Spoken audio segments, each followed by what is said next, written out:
direct feedback and direct connection. And last week I didn't use any music because Facebook is ornery about music that you use if it's not approved or whatever it is. So I thought, and rather than get in trouble and deal with that, I just didn't use music, which I do a lot anyway. But I'm going to try to use music today. I do have an iPod. I still haven't graduated to whatever it is what you share on the computer. So if the music's not too great, I apologize, but I'm using a separate speaker and music. So we'll see how we go. And ideally, I'd like you to have room and to, be able to stand up. But again, it's all about, what space you do have, what energy you have, and, how you want to go with this. So without further ado, I'm going to set myself up. And I have you cast on my TV, so I kind of look between the screen and the TV, so it helps me see you all bigger and see your movements. So let's see, I have some music here. Yeah, all right. So if you want to stand up with me, it's great. If you need to sit, that's okay. We're just going to start with a body part, just warm up. So I just want you to get into your joints. So you might start in your fingers, moving your fingers, your hands. And because we all know that no matter what the rhythm or the pace of the music is, we can go with it or against it or half time it. And as you do the hands and the fingers, you want to work into the wrists, forearms, elbows. You want to feel into that connectedness. And how once you move through your hands, you get into the shoulders that then start to move the spine a little bit.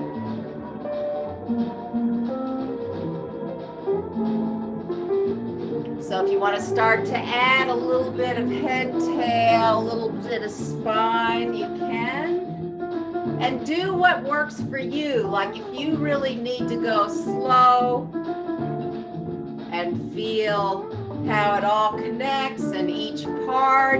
If you want to place your hands anywhere, give yourself support. Or if you need to really do a bit of a head tail with a little more exuberance, you can do that. So just make sure that you continue to listen to what your needs are.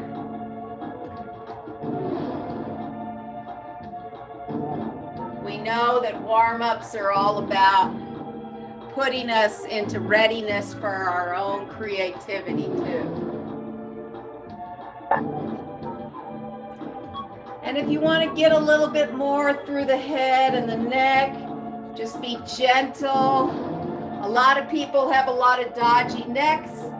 So you need to be very connected to that, how your head can move or how free it feels today or not.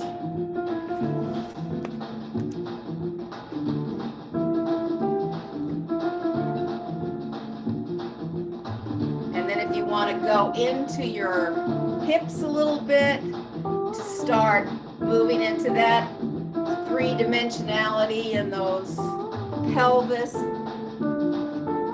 tail.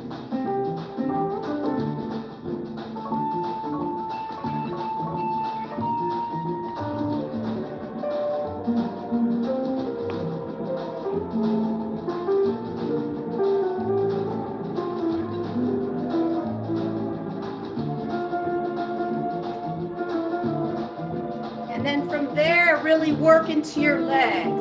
If you want to begin in the hips and work down through the top of the leg, or if you want to begin a little bit in the toes and work that way, so that you work through the toes, feet, ankles, because you know the feet have all those little bones, lots of bones.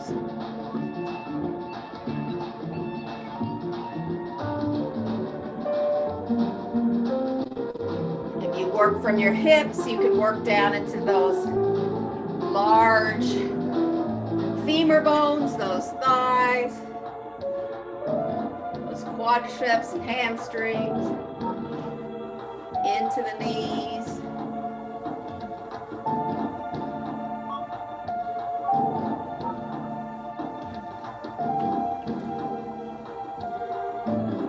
But as you're exploring the pelvis leg part, see if you can really feel your rootedness and what really helps you feel rooted.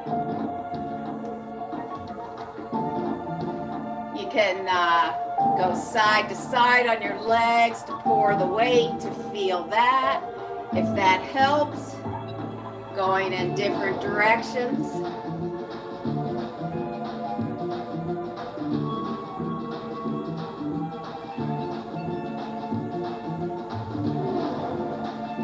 And then just check in with your body to see if there's any place that feels that it hasn't quite connected in.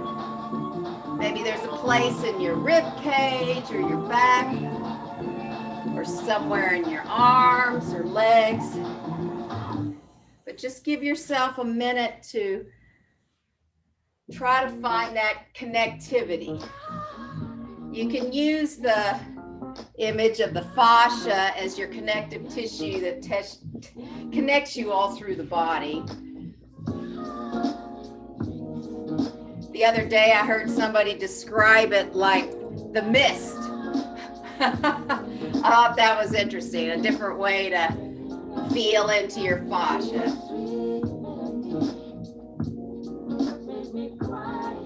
So just take the next minute to find if there's something a little bit not quite connected that you need to give a little more attention to.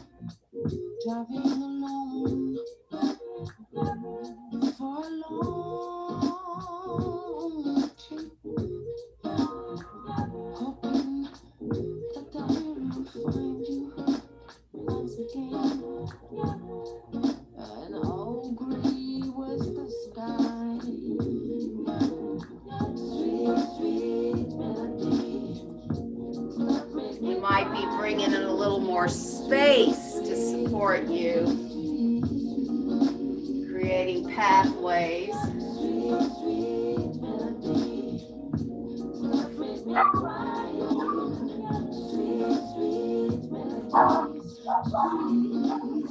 And so the first body part metaphor I'm going to take you into is probably what a lot of us have been feeling over the year.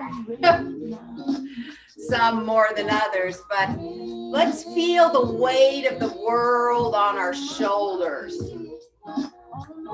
How much weight do you want to bring onto those shoulders? Or have you had a time this last year where you really felt that weight?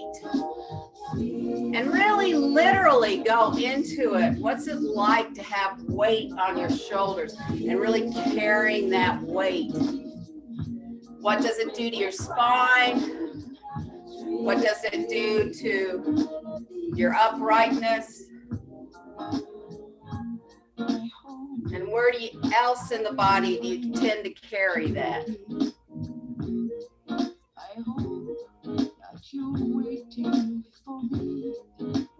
And again, you know, do as much or as little as you want in this metaphor. It can be a way of thinking where else can I carry the weight?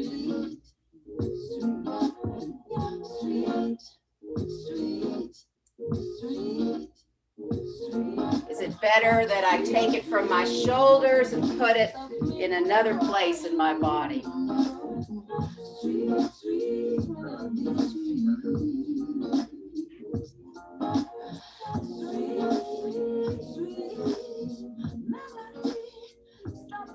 And then to recover from that a little bit, although we could stay there a long time and explore many different directions, is something that my students in Guam came up with, which is lazy bones. So what does it mean to have lazy bones? What happens when we have lazy bones?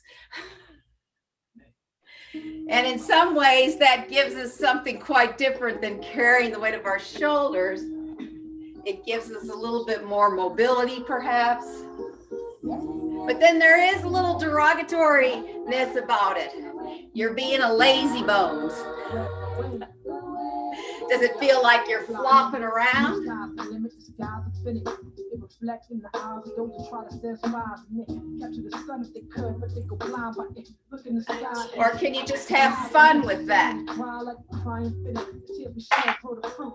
I've been industry wanna try to get my rhyme and sentence behind bars with my rhyme letters. They trying to end us, but all them clowns do is get my mind to center. To watch my people enemy die in the present. Fly away on the high adventure right on the line. The enter the gated line. Needs to stop at the center. I went to the jungle, stalking like. And a lot of these body part metaphors are quite negative. It's a way where we're kind of annoyed with somebody and we call them something like spineless or has no backbone, you know? They conjure up a kind of personality.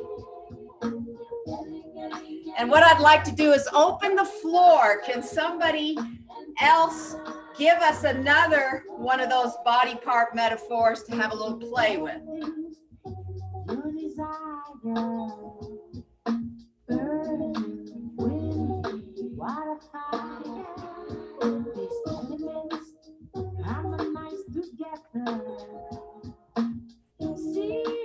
Anna, my one is badass. Oh! All right, let's play with a badass. Of course, I like pain in the ass too, but badass. All right, what's a badass? Actually, a badass can be pretty cool. How do we play with the badass? A little baby girl trying to make it through this earth, wind, fire, and water. That I'm someone's daughter, came as a divine order. Sort of sent to let the people know their time spent is precious and we can't keep our minds bent on just the pleasures of sex, trust, wine, rent. In essence, we one with the Or you take it further and say, what's that feeling of being a badass? How does that take me into a certain way of moving if I'm such a badass?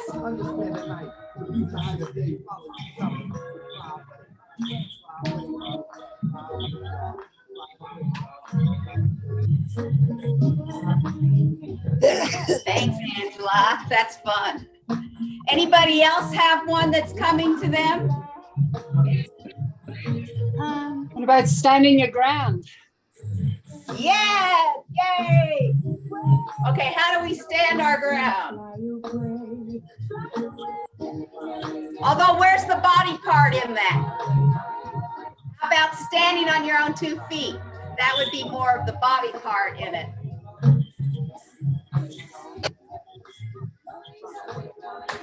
So how do we stand on our own 2 feet, stand our ground?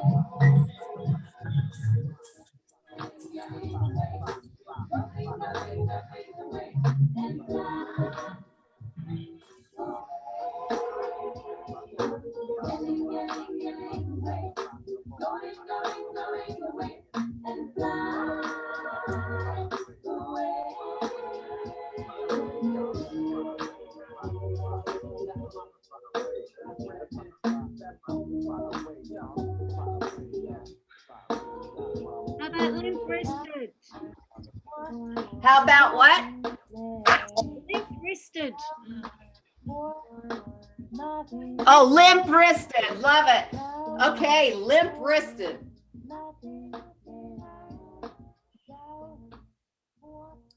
Yeah, that's good.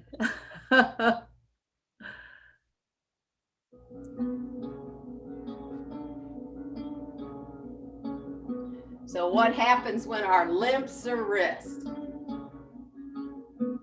our wrists are limp. Oh my God, limp wrists. I'm sorry, I was.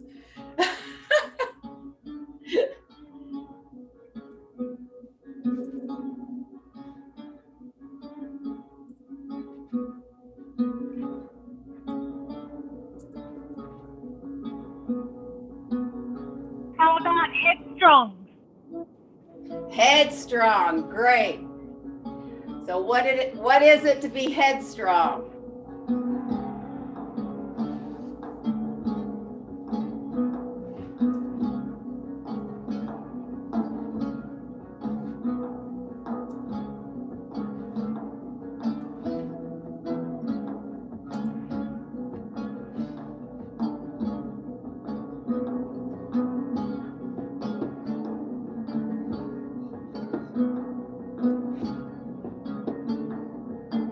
So we've had a few. Can we put it together a little bit choreography way? So we went from the weight of the world on our shoulders to being a badass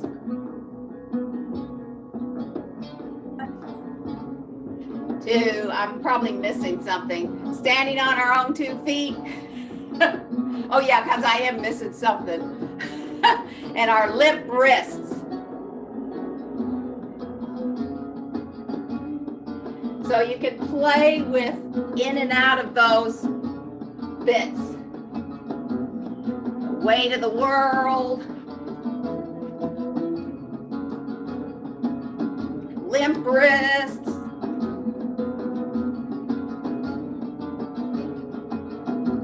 Strong, what was it? Strong-headed? Now I'm getting it lost.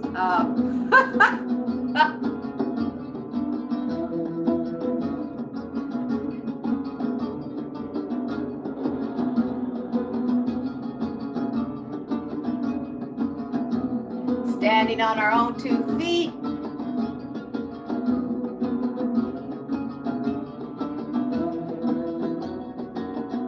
Limp wrists. Badass.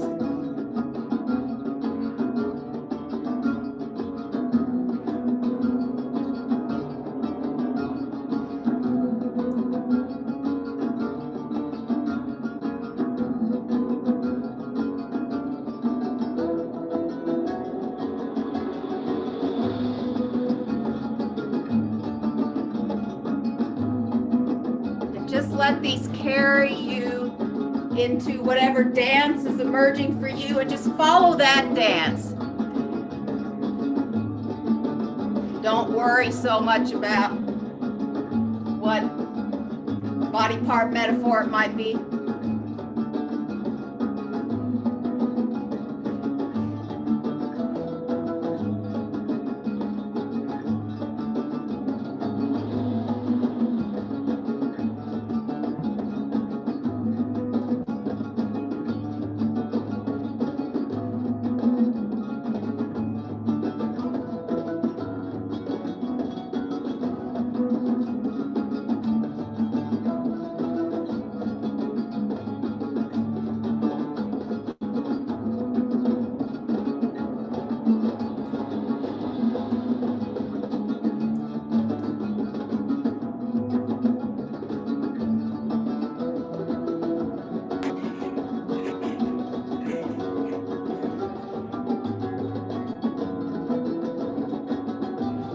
Perhaps you start seeing other people on the screen and what kind of dance they're doing. And there might be something appealing you might want to add to your dance from their dance.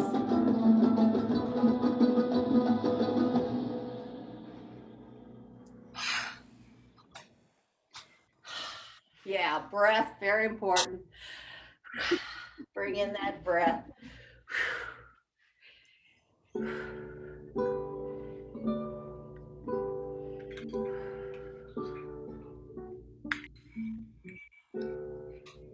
So what about that whole idea of the helping hand? Often the helping hand is outwardly directed, But what if we can start bringing that helping hand innerly directed towards ourselves?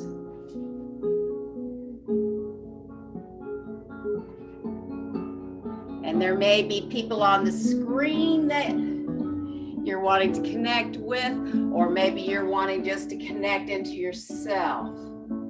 So what if we take that helping hand into helping ourselves, giving ourselves nourishment, whatever we need, whatever body part we need it in.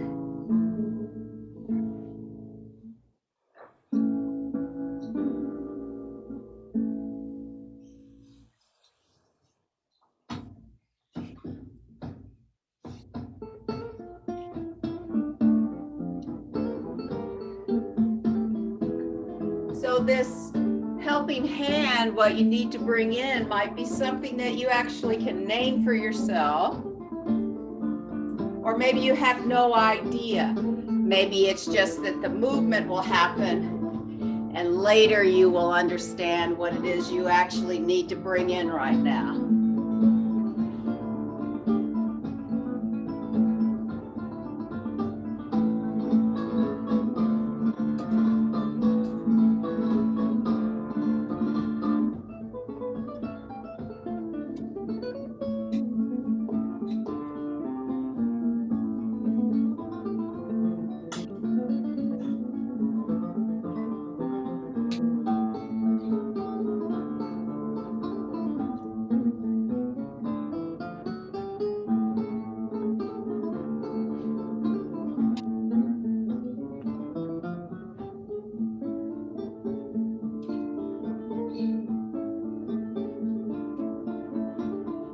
Begin to slow down your experience, beginning to notice what it was like when you first began today,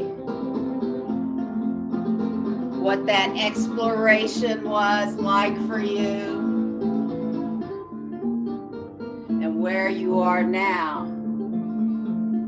And you can almost do a little mini dance of that, how I began, what I journeyed through, and then where I am now. So allow yourself just to express that in whatever way works for you.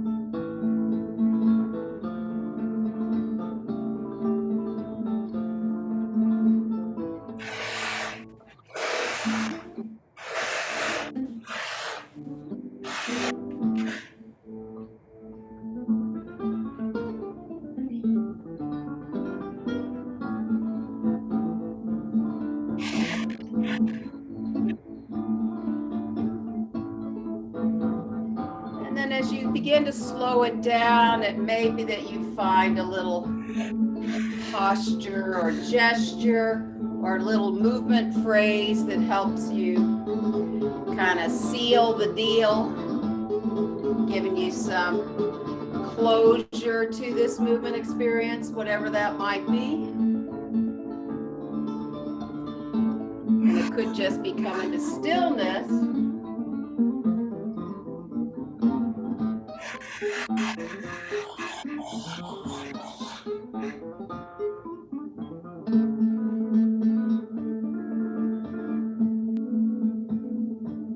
And then just slowly finding that settling in, noticing your breath, noticing what that experience gave you. Did it give you some sensations or images or story? Did it give you a story or something about what you're, what's happening to you right now in your life? Just notice what came up, and it could be nothing. So there's no judgment here. It's all about what's true for you in this moment, because you're the one you've been waiting for.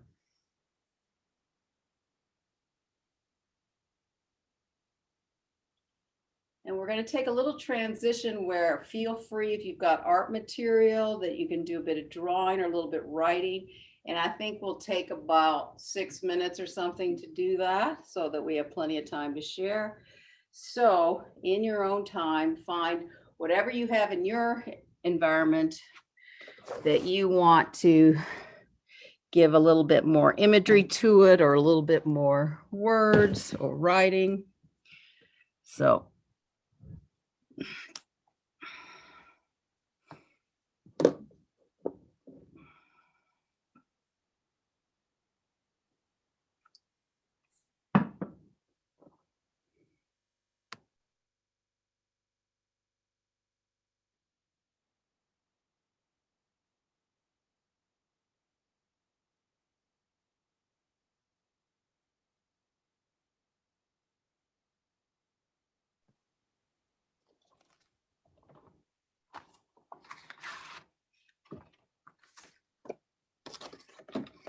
and it could just be a feeling. It might not be anything clear, image or story. So know what one way to be in this.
So take about another 2 minutes with whatever you're drawing or writing.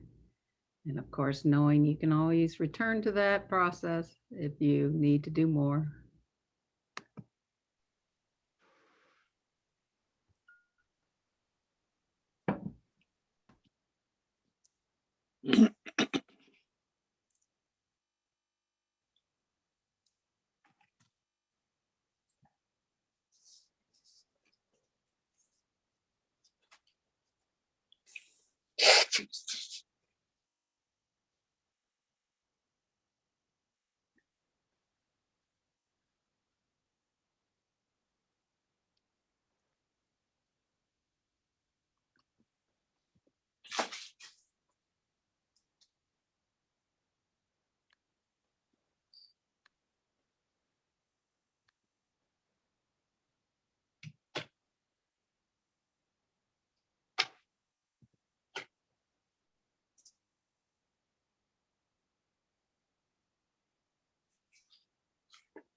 Would anybody like to share from their experience?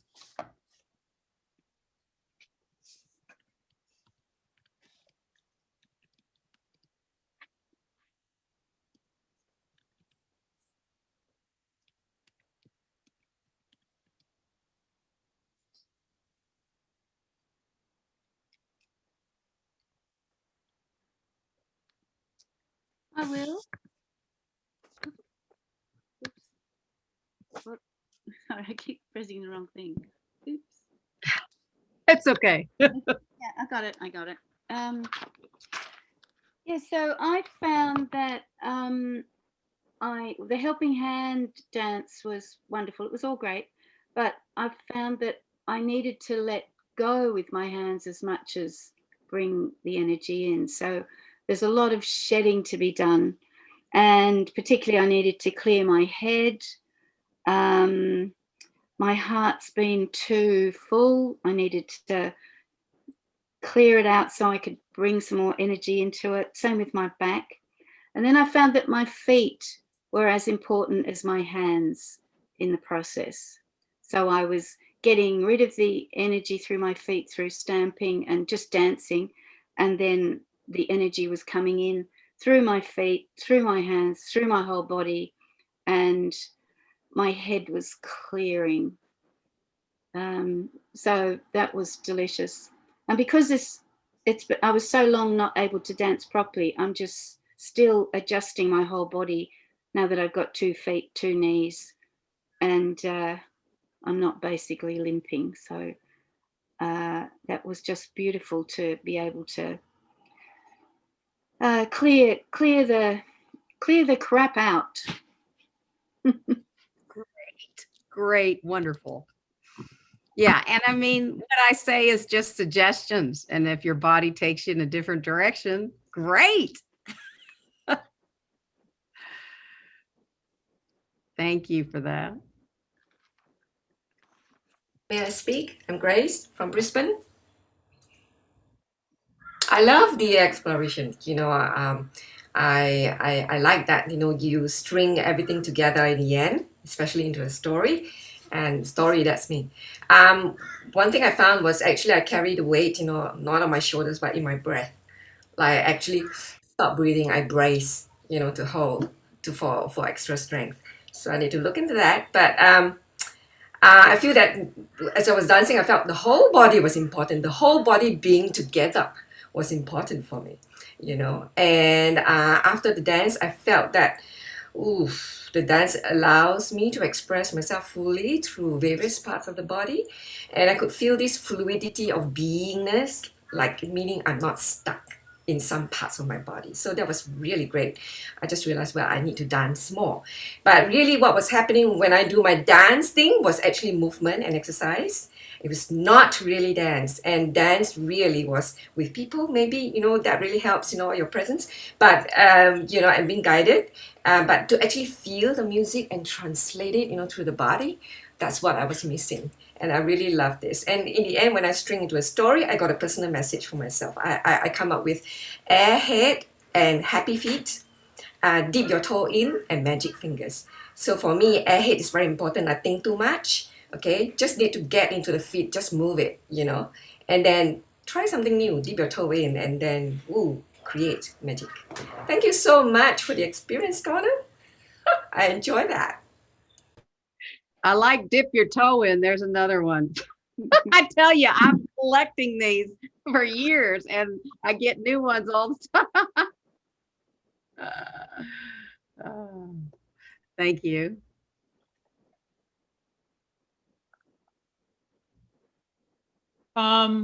It was good to do the exercise because it allowed me to wiggle, just to wiggle, let the flow go through and make it fast or slow.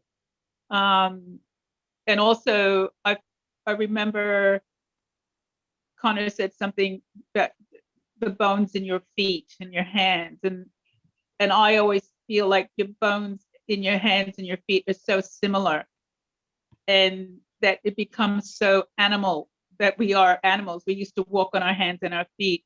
And I sometimes think, maybe we should get down on all fours and crawl around and try to imitate a cat or a dog and see where that takes our bodies. And which I didn't do this time, which I should have, could have, would have. But anyway, and it was just really, it brought me back to that anatomical thing of our hands and our feet, and how we have to be really articulate with our feet, because we have a lot of nerve endings in our feet and in our hands. Like if you look at an acupuncture map, you can see where the energy lines are.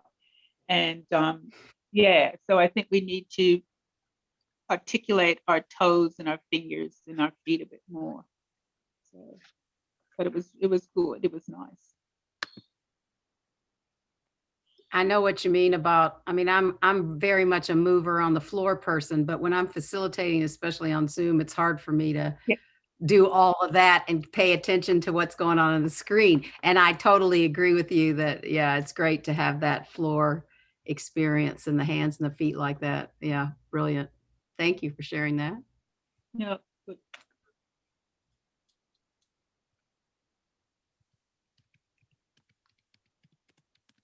I'm happy to share. Can you hear me? Yes.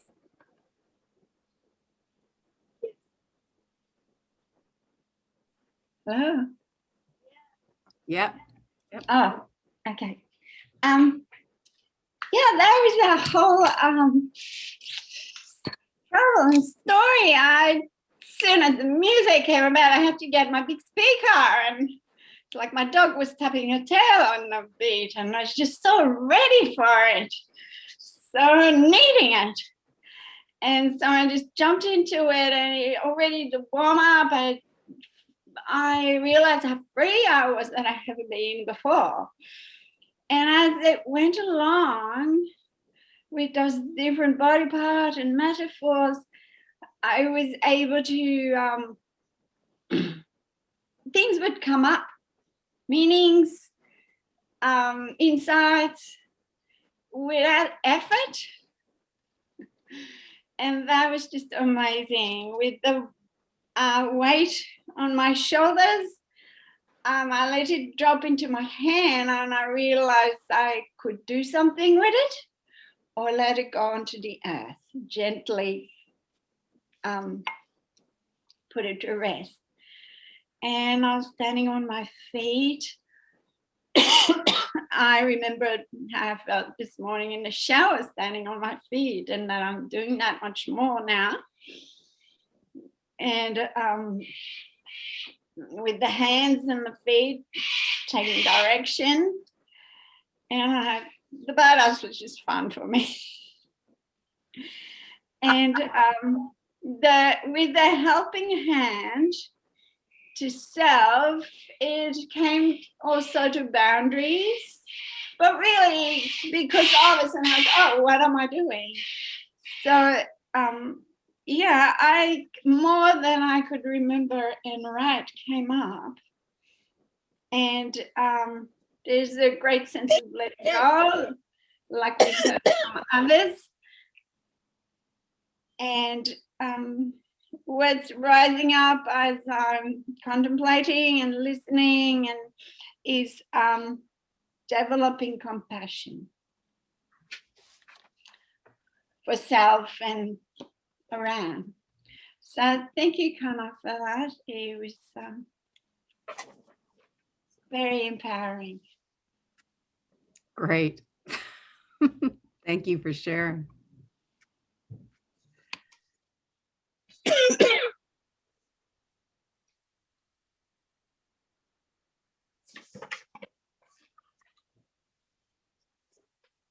Hey, Ling Ling here. Yeah. All right. I will share my experience.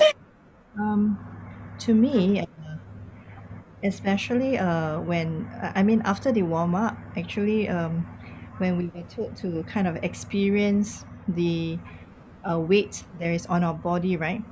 That to me was a realization. I didn't know the so much until that I could feel it at the back of my spine. And to me, that was me in, you know, like going through it was a little bit like there's a little bit of being in that place of acceptance and denial. I said, how can I let it happen actually? Because I'm actually in the helping profession. Yeah, but so to actually feel it and that to understand the toil it has on me, that to me was it was helpful. It was helpful when I being led to experience it. Could I transfer it? Could I change my posture? And then yeah, so that to me was therapeutic, you know. But I thought what was really helpful for me, I actually am wondering that my experience was that part of it was very helpful was the music that helps me to actually start to play around with my problems. Yeah, start to play around with it. But I thought that when Connor, that when you lead us at the end of it to choreograph it, that to string it together, that to me helped me to come out of my problem. You know, especially with the end of it, bring in the helping hand. Yeah. So eventually the message that I got it for myself was that I can play with my problems with others helping me. Yeah. Great. Yeah, I think shifting to the attitude of curiosity and play is just so essential. And it's been particularly essential this last year, I think, for all of us, if we've been able to do that when we can. Well, you know, am I unmuted? I think so.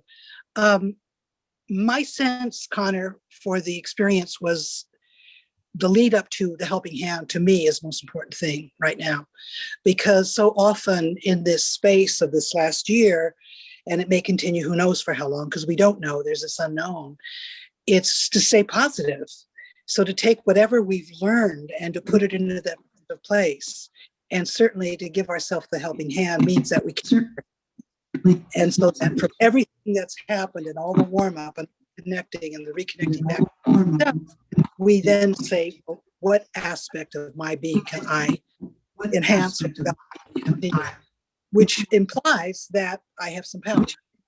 So one person mentioned they felt empowered, and I feel for me that was the most important aspect, and not to forget that for me, you know, each day, you know, what our appreciate one's being and how one is going beyond surviving, you know, developing and thriving this crazy time. Yeah. Thank you. Yeah, thank you for that. Absolutely. Yeah, because a lot of times within this pandemic, people have felt quite helpless. They have sometimes lost employment, they've lost family members, they've lost, you know, ability to, you know, see family members. And so what do we do in place of all that? You know, how do we address those issues? So, Well, yeah. Also, lost the Yeah, sense yeah. of what the world was supposed to be. You know what I mean? The family members lost, there's all that loss, but it's also not feeling that one knows, you know, you grow up with a certain way of the world and unfolding that, pulled out from under you. So how do you survive in that? You know, how do you survive? Yeah. Sorry, I have And there things is still falling. so much in the, that's all right. And there is so much of that unknown still present. Absolutely. Yeah. Yep. Which is always there, but we always have the illusion that we have some control. All the illusions were taken away from us. Well, it's like with the, you know, with the outbreaks happening, like in Brisbane and then northern New South Wales, there's this constant sporadic outbreaks, which means everybody has to go back to ground zero, which is lockdown or isolation and get tested. So it's a constant revolving around certain patterns that we normally don't have. We just have to follow. Now we have this added addition to our routines when it if that makes sense. Yeah. You know, I'm just thinking about what Marcia said, and then thinking about what, you know, everybody's in the same situation, you know. Yeah. In different countries. But see, the thing is, then we come back to our body, which is something that sustains us, and we can rely on it. Yeah. And what's so sad that most of the world doesn't understand that, doesn't have that, and it's, you know, well, my life trying to understand. Yeah. Yeah. Mm.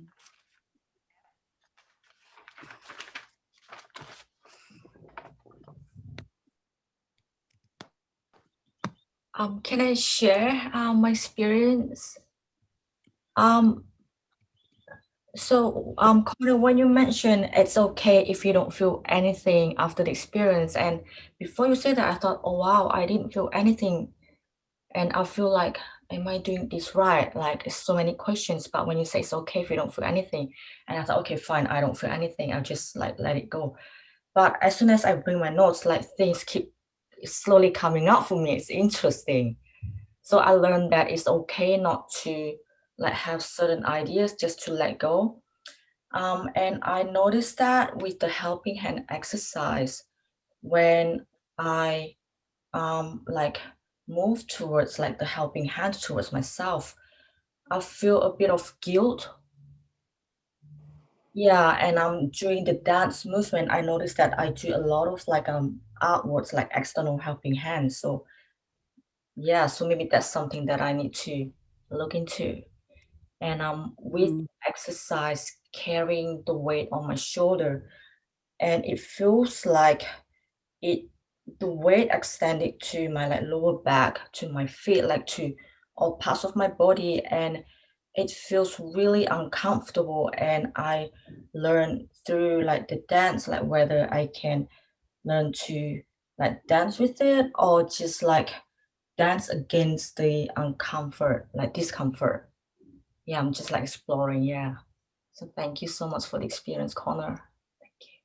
Fantastic. Because the more we can stay with our discomfort, the more that can open up to us. You know, we can trust that discomfort, that there's something in there for us. And yeah, things don't flash often as we're moving. I mean, because I've been moving for a long time, dancing for a long time, things do flash into me in moments because it is the way that I think now, you know, I'll be moving and then I'll get this great idea, you know? So, I mean, I find that in my own life that, you know, and I have all kinds of ways. If you've got a question or a problem that you're experiencing in your life, you different ways you can dance with it, you know, different music that supports you, or head tail dance, or right side left side, or, you know, whatever it is that helps you explore it. But there's so many ways we can break down little explorations to give ourselves new information. And if we don't get the new information right then, okay, so what? It might come up in a dream later, or the next day, or you're taking a walk the next day and boom, something comes to you. So yeah. So I just suggest just trusting that experience and staying with it. Yeah.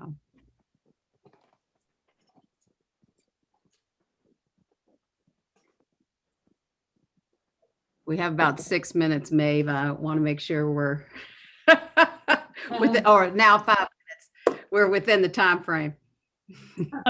Share, or does someone else want to? Or? I just want to say something that Connor just said about it might come later when you're walking or whatever. I find sometimes when I'm walking in the park or walking the dog, nature seems to trigger stuff, which is really good. A remembrance, because that means you're connecting the body with nature, and it's restorative sort of activity. So I just wanted to make that comment. That's all. Mm-hmm. Just speaking of helping hands, that's really relevant at this moment, Connor, to IDTIA, because at the moment it's basically just really three of us really holding IDTIA, holding it, you know, together at the moment. And so we thought we'd have a little discussion about that. How can we, what help? Yeah. We need a helping hand. And Angela or Marcia, would you like to say anything about that? Yeah, sure. There's a lot of new people that are coming into conversations, and we began this a year ago to support our Australian compatriots during this time, and it's opened up. I personally invited a couple of people from the US, and it's come and gone. We've had large groups, we've had small groups.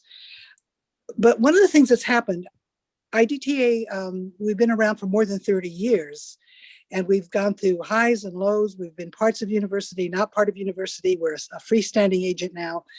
And we're in a position now where everything's changing. All the regs and all the things that are structured within Australia have changed. And I come from the United States, but I'm one of the founders of this organization many, many years ago. And we're we're doing a great job of staying with the flow, so to speak. But what's happened is that people are tired. And we need more people to ensure that we continue. And that means coming to this general committee, which is essentially has only really been Maeve and Angela and myself for most of the time. Some people occasionally come, but make that commitment. It's not that big a deal. It's maybe once a month, and we try to make decisions. So one of the things we've talked about is because, and this really came about because we do have someone who's been quite active, who's a student, and we thought, well, we're going to create 2 new positions, which will really help us. And one is because Eleonora, who's one of the people I invited last year to join us, she volunteered when Maeve talked about how hard it was to just keep it afloat right now in this real time of transition. And so we're talking about having 2 new positions, which would be advisory and supportive. One would be a student who's involved in IDTIA, and we already have that position right now. And another one would be a professional dance therapist that comes from outside the community, so that we have another set of eyes and ears and suggestions. Because, you know, for a long time it was me, because I was working all over the world and I knew what was going on and I saw the problems in different countries. And I was really clear that Australia needed to find their own way and not be like the United States. I don't think it's important for other countries to try to become registered like Americans, because the things are very different in every country. How you become certified and how you become supposedly professional and whatever field it is. So my feeling was always you need to find your own way, but there are certain structures that we can all hold on to. And that's what I've attempted to do all these years that I've been involved. But right now we need some more people to support us in this general committee.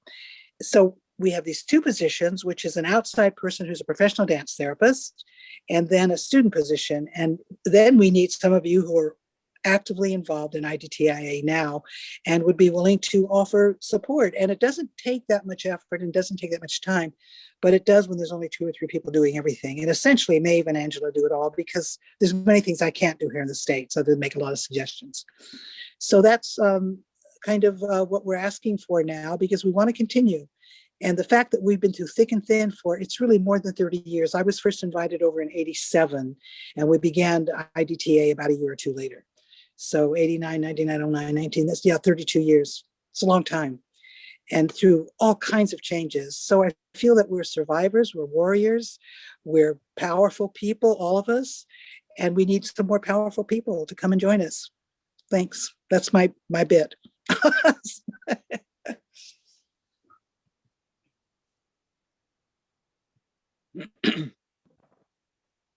Do you want to say anything, Angela? Bethany? Only that if you feel the calling, if you feel any curiosity about what we do on the GC, please contact us through Karen. Just drop her a line and say that you're interested, and we'll take it from there. We would really appreciate more colour in our GC and more contributions. So please consider it. Thank you. Thanks, Angela. And before we finish, the next month on the first Thursday of the month, we need somebody for this group who would be willing to lead an experiential. Can be whatever you like, really, whatever appeals to you, what's coming up for you at the moment. Again, can you do it through Karen, just if you would like to volunteer, or if you're willing to put your hand up today, that would be great. So just let us know about that as well. And in 2 weeks, we're having the more structured introduction in 2 weeks. Is that about Laban again, Angela? We're still on Laban? Yeah, we'll do more on Laban and also Bartenieff. So last time we covered a little bit of introduction to Bartenieff and Bartenieff warm-up, and the third Thursday of this month, we're going to start exploring the Bartenieff fundamentals and continue exploring the Laban efforts. Yeah. Thanks, Angela. So thank you, everybody, for coming today. Thank you, Connor, for that lovely experiential. I really enjoyed that. I am a helping hand at the moment, so I realised as we're doing that exercise that the dance is my helping hand for myself. So thank you for that reminder. Well, thank you all. And I'll see you next time. Thank you. Bye. Bye. Bye-bye. Thank you, everybody. Thank you. Thanks so much. Thank you. Thanks, Connor. Thank you. Bye. Thanks, everyone. Everyone. Okay, goodbye. Okay, Connor, that was great.